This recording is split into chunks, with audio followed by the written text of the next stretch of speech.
Lo primero que vamos a ver es la localización de ese hueso etmoides. Ese hueso etmoides, como sabéis, es un hueso impar que se va a encontrar alojado en la escotadura etmoidal del hueso frontal. Vamos a marcar el hueso frontal para que veáis ahí perfectamente esa escotadura.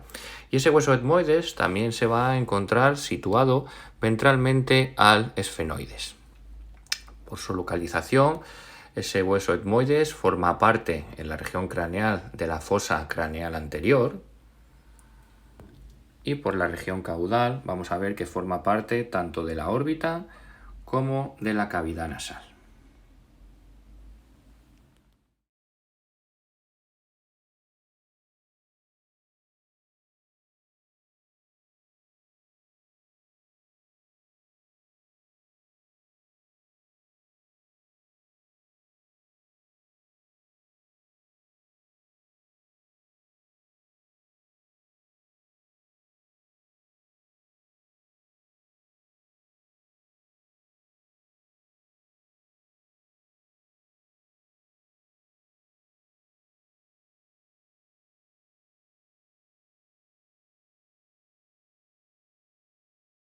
Bueno, vamos a comenzar con el estudio de las diferentes partes de las que está compuesto este hueso etmoides, y vamos a comenzar por la región craneal, aquella que se dispone en la fosa craneal anterior, y donde vamos a ver que destaca pues la presencia de una cresta, un saliente bastante pronunciado, que es la apófisis cristagalli. Y luego, alrededor de esa apófisis, nos encontramos con una estructura, como veis ahí, con unos pequeños orificios, y que es la lámina cribosa del hueso etmoides. Vamos a verlo a este hueso cómo está situado en su contexto anatómico, y para ello ahora lo que vamos a ir es eliminando algunas de las estructuras. Eliminamos el hueso frontal. Aquí nos encontramos ya con la dura madre. Vamos a eliminar esa dura madre, vamos a eliminar también esta región de aquí, por lo que os quiero mostrar es que en la apófisis cristagalli se va a insertar la hoz del cerebro. Esa hoz del cerebro, como sabéis, es una reflexión de la dura madre que se introduce a través de la fisura longitudinal.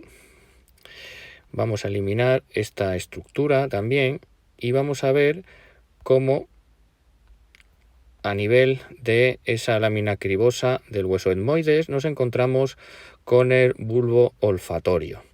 El bulbo olfatorio forma parte de esa vía olfatoria, y hasta ese bulbo olfatorio van a llegar los filetes olfatorios de ese nervio olfatorio que proceden del interior de la cavidad nasal. Vamos a introducirnos en la cavidad nasal para que veáis ahí esas terminaciones nerviosas. Esa lámina cribosa del hueso etmoides es una estructura relativamente frágil, con lo cual, bueno, pues a veces puede sufrir fracturas, por ejemplo, en los accidentes de tráfico.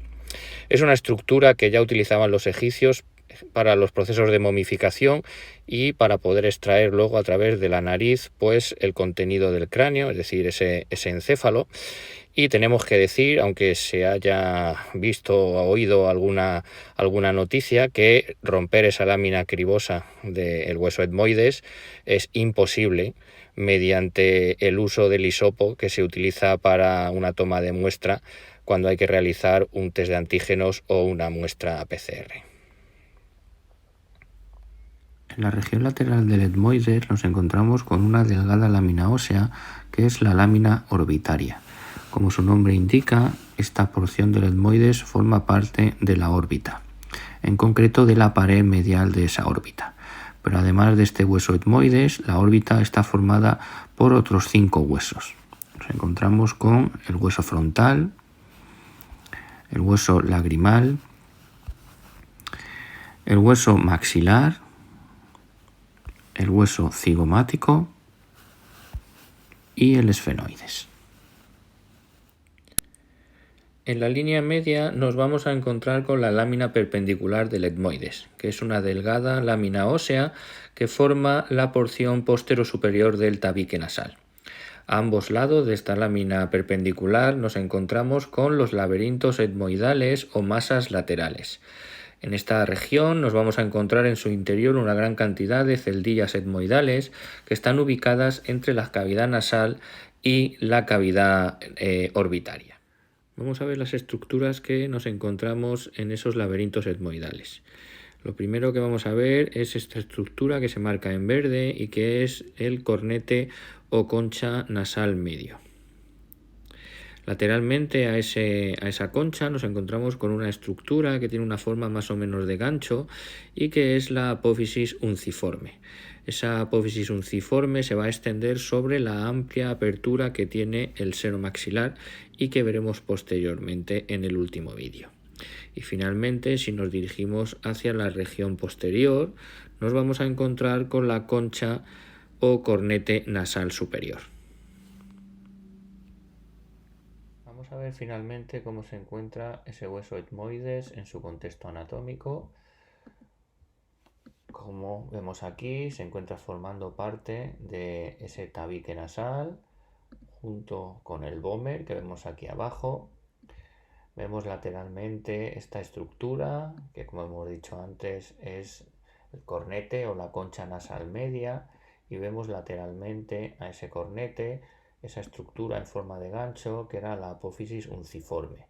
Dijimos que esa apófisis unciforme estaba relacionada con el orificio del seno maxilar, y lo que vamos a hacer es vamos a aislar esos dos huesos para que veáis la relación que existe entre ese gran orificio del seno maxilar y esa apófisis unciforme.